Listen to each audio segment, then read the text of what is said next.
नमस्कार दोस्तों, स्वागत है आप सभी का आपके अपने चैनल पर। तो दोस्तों, आज की इस वीडियो में आपको बताने जा रहा हूँ विषम संख्या यानी कि ओड नंबर्स। वीडियो को स्टार्ट करने से पहले आपसे एक हम्बल रिक्वेस्ट कि इस वीडियो को एंड तक ज़रूर वॉच करें ताकि ओड नंबर का जितना भी कॉन्सेप्ट है वो आपके समझ में आ सके। चलिए स्टार्ट करते हैं। देखिए गाइज, पहले तो हम जानते हैं कि ओड नंबर होता क्या है, ये भी नहीं जानेंगे तो फिर पढ़ने का फ़ायदा क्या। जिन संख्याओं का इकाई अंक बोले तो यूनिट डिजिट बोले तो राइट साइड से फर्स्ट डिजिट, ठीक है ना, दाहिनी तरफ से पहला अंक। इकाई का अंक 1, 3, 5, 7, 9, इनमें से कोई हो भाई, 1 हो, 3 हो, 5 हो, 7 हो या फिर 9 हो, सभी तो आ नहीं सकते इकाई के स्थान पे, इनमें से कोई एक आएगा, ठीक है ना, हो तो वे विषम संख्याएं कहलाती है। तो फर्स्ट डेफिनेशन आपकी क्लियर हो चुकी है और ये आपको बिल्कुल आती भी होगी और आनी भी चाहिए। नेक्स्ट डेफिनेशन की तरफ हम चलते हैं।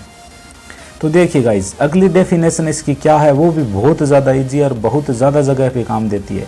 जिन संख्याओं में 2 का भाग पूरा न जाए वे विषम संख्या कहलाती है, ठीक है ना।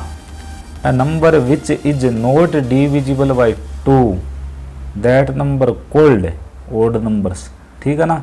ये चीज़ें आपको बिल्कुल आनी चाहिए, ठीक है ना। अब हम और इसका कॉन्सेप्ट जानते हैं। अब देखिए, मैं आपको इनके एग्जाम्पल बता देता हूँ। एग्जाम्पल जैसे कि 1, 3, 5, 7, 9, ठीक है। अब आप ये बोल दो कहीं आपने तो यही लिख दिया, जी हाँ बिल्कुल, ठीक है। मैं सभी विषम संख्या, फिर 11, 13, 15 ऐसे ये चलती जाएगी और कहाँ तक जाएगी, अनंत यानी कि इन्फिनिटी तक जाएगी, ठीक है। इनका यही क्रम रहेगा। इनके बीच में अंतर कितने का होता है, 2 का होता है। ये बात आप अच्छे तरीके से जानते हो। तो गाइज, अब हम जानते हैं इसके नोट के बारे में, ठीक है ना। तो फर्स्ट नोट क्या है, सबसे छोटी विषम संख्या 1 होती है। इस बात में आपको बिल्कुल भी डाउट नहीं होना चाहिए, ठीक है ना। और याद भी रखना, जैसे जैसे मैं आपको बता रहा हूँ ना वैसे आप नोट्स बना लेना, ठीक है ना, ताकि आपको ये चीज़ें बार बार न पढ़नी पड़े, फिर बार बार कहीं और से न पढ़नी पड़े, लिखनी न पड़े, क्योंकि यार बहुत सारी चीज़ें सीखने के लिए, यदि इनको आप बार बार सीखोगे तो वो जो बची हुई चीज़ें उन्हें फिर आप कैसे सीखोगे, ठीक है ना। तो नेक्स्ट नोट की तरफ चलते हैं। तो देखिए, अगला नोट आपके सामने, 2 विषम संख्याओं का योग हमेशा एक सम संख्या होता है, ठीक है ना। इस चीज़ को मैं आपको थोड़ा सा समझाना चाहूँगा और कहाँ पर समझाना चाहूँगा, यहाँ पर देखिए। मैं 2 विषम संख्या ले रहा हूँ। पहली विषम संख्या 4, ठीक है, और अगली विषम संख्या मानो कि 18, ठीक है। अब कोई भी 2 आप सॉरी विषम लेनी थी, मैंने सम ले ली, ठीक है। देखो, पहली मैंने ले ली 7 और एक जो अगली विषम संख्या वो मैंने ले ली 9। कोई भी ले सकते हो आप, अपनी मर्जी से 2 विषम संख्या कोई भी ले लो जो आपको अच्छी लगे, ठीक है। दोनों को ऐड करो, 9 और 7 को ऐड किया मैंने तो 16 यानी कि 16। अब देखिए आराम से देखिए, ये विषम संख्या थी, ये भी विषम, बट इन दोनों का योग यानी कि इन दोनों का सम, एडिशन, ऐड, ठीक है ना, कितना है, 16 है, जो कि क्या है, सम है। तो मैंने जो बात लिखी थी वो बिल्कुल सही है, ठीक है। इस बात को आपको रटना नहीं है, समझना है, इसलिए मैंने यहाँ पर आपको समझाया है। समझ चुके होंगे आप, ठीक है ना। अब देखिए, यहाँ पर ये नोट्स उसी के काम के हैं जो क्लासेज को भी पूरा देखें, ठीक है, क्योंकि ये चीज़ मैंने आपको बताई है। अदर में आपको नोट्स में नहीं लिखनी है, ठीक है, सिर्फ समझा दी बस यार, इतनी बात तो आपको दिमाग में याद रहती है, ठीक है ना। अब आगे चलते हैं।